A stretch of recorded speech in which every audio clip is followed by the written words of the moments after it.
31 अक्टूबर 1984 सुबह के ठीक 9:08। नई दिल्ली का सफदरगंज रोड हमेशा की तरह शांत था।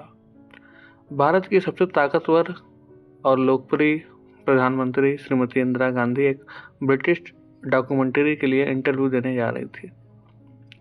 जैसे ही अपने घर से बाहर निकलती हैं, लॉन के गेट के पास पहुंचती हैं, वहां तैनात उन्हीं के दो सबसे भरोसेमंद सिख बॉडीगार्ड बेहंत सिंह और सतवंत सिंह अपनी बंदूकें तान देते हैं।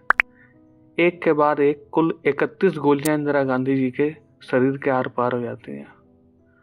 पूरा देश सन्न रह गया, लेकिन यह कोई अचानक हुआ हमला नहीं था। यह बदला था एक ऐसे सैन्य कार्रवाई का जिसने पूरे पंजाब और देश की राजनीति को हिलाकर रख दिया था। जी हाँ, इस वीडियो में हम इतिहास के पन्नों को पलटेंगे और जानेंगे उस खौफनाक चक्रव्यूह की पूरी कहानी। पंजाब का संकट, स्वर्ण मंदिर में टैंकों का घुसना, ऑपरेशन ब्लू स्टार और वो खतरनाक खुफिया नाकामी जिसने भारत की प्रधानमंत्री की जान ले ली। इस कहानी की शुरुआत होती है 1980 के दशक की, जब पंजाब की राजनीति में एक बेहद आक्रामक और कड़क आवाज गूंजती थी, जनरल सिंह भिंडरावाले। देखते देखते भिंडरावाले और उनके समर्थकों का प्रभाव पंजाब में बढ़ने लगा। मांग थी सिखों के लिए सबसे ज़्यादा अधिकार की, लेकिन धीरे धीरे इस आंदोलन ने एक हिंसक मोड़ ले लिया। पंजाब में कानून व्यवस्था पूरी तरह चरमरा चुकी थी। साल 1983 के आते आते भिंडरावाले और उनके भारी हथियारों से लैस सैकड़ों समर्थकों ने सिख के सबसे पवित्र स्थल अमृतसर के हर मंदिर साहिब यानी स्वर्ण मंदिर परिसर के अंदर अपना ठिकाना बना लिया। मंदिर के अकाल तख्त को एक किले में बदल दिया गया। वहां मशीन गन, रॉकेट लॉन्चर और आधुनिक हथियार जमा किए जा चुके थे। दिल्ली की सत्ता में बैठी इंदिरा गांधी के सामने एक ऐसा संकट था जो न सिर्फ देश की संप्रभुता को चुनौती दे रहा था, बल्कि पूरी दुनिया की नज़रें भारत पर टिकी थी। बातचीत के सारे रास्ते बंद हो चुके थे और अब सरकार को ऐसा फैसला लेना था जिसकी कल्पना किसी ने नहीं की थी। जून 1984 भारतीय सेना को आदेश दिया गया, ऑपरेशन ब्लू स्टार। भारतीय सेना के जवानों को अपना ही देश के लिए एक पवित्र धार्मिक स्थल के अंदर घुसकर आतंकवादियों को बाहर निकालना था। मेजर जनरल कुलदीप सिंह बरार के नेतृत्व में सेना ने स्वर्ण मंदिर को चारों तरफ से घेर लिया।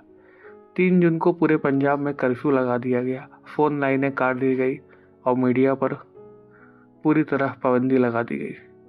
5 जून की रात सेना के कमांडो ने मंदिर परिसर में प्रवेश किया, लेकिन उन्हें अंदाजा नहीं था कि अंदर बैठा दुश्मन कितने तैयारी के साथ था। जनरल शबेग सिंह, जो कभी भारतीय सेना के एक बेहतरीन रणनीतिकार थे, उन्होंने भिंडरावाले के साथ मिलकर मंदिर के हर कोने को एक डेथ ट्रैप यानी मौत के जाल में बदल दिया था। सेना के जवान जैसे ही आगे बढ़ते हैं, उन पर अंधाधुंध गोलियां चलाई जाती हैं।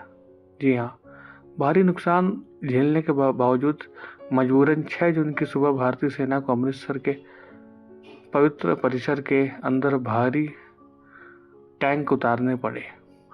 टैंकों से अकाल तख्त पर गोलीबारी की गई, भिंडरावाले और उनके साथी मारे गए, लेकिन इसी खूनी संघर्ष में सैकड़ों सैनिकों और बेगुनाह श्रद्धालुओं को भी जान चली गई। अकाल तख्त को भारी नुकसान पहुंचा, जिसने दुनिया भर के सिखों के दिलों में एक गहरा घाव छोड़ दिया। ऑपरेशन ब्लू स्टार तो खत्म हो गया, लेकिन इसके बाद जो गुस्सा और आक्रोश फैला उसने दिल्ली के खुफिया गलियारों की रातों की नींद उड़ा दी। भारत की खुफिया एजेंसियां आईबी और रॉ को लगातार इनपुट्स मिल रहे थे कि इंदिरा गांधी जी की जान को बेहद खतरा है।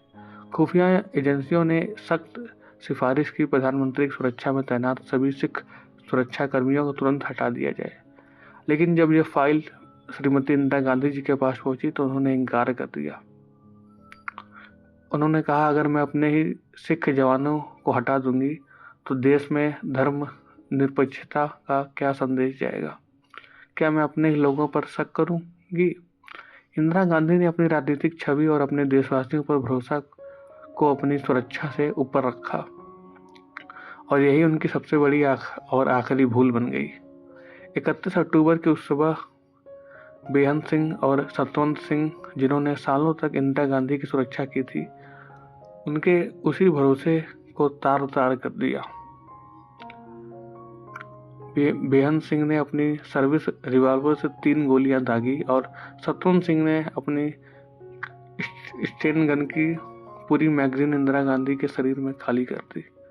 भारत की सबसे ताकतवर प्रधानमंत्री अपने घर के लॉन में लहूलुहान गिर पड़ी।